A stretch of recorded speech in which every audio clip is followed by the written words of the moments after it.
كوموديكا لها تسميات متعددة. أنا على الهضبة الخاصة بتاعت كوموديكا كان هناك حديقة فيها جبل، وكان بيتم هناك ما يطلق عليه صراع الديوك.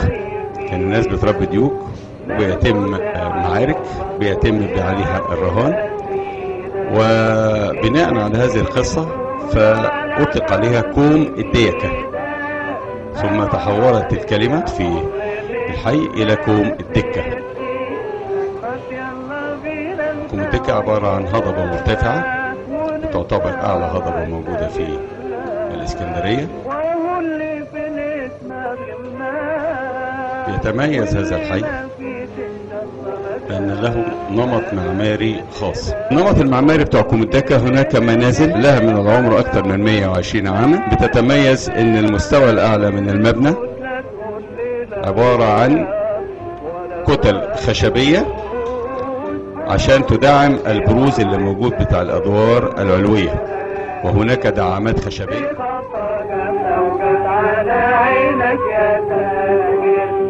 هناك أشكال متعددة للأبواب بتاعة المنازل في الحديد المشغول.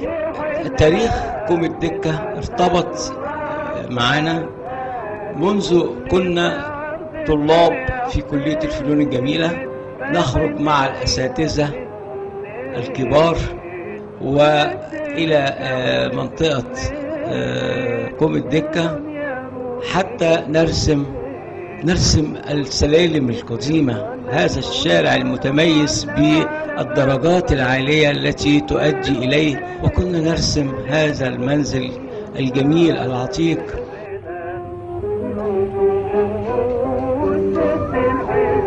الفنان الشعبي سيد درويش قد ولد في حي كوموديكا في 17 مارس 1892 في أحد الأحياء الأكثر شعبية في الإسكندرية.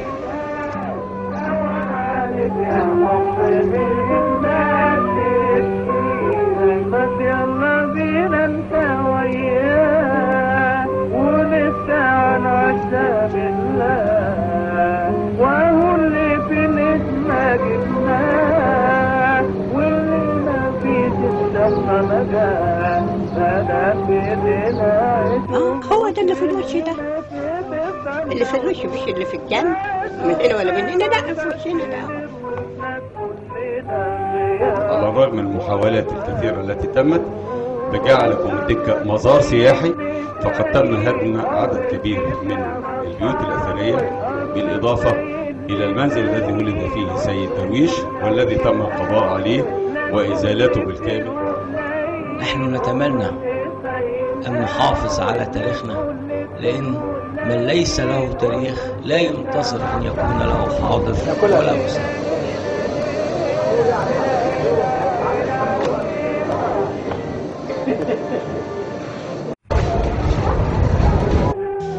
كلنا كنا أسرة واحدة، يعني الطبلية يتلم عليها اللي فوق واللي تحت واللي جار والجار الجار، كله كان العيش عيشة واحدة.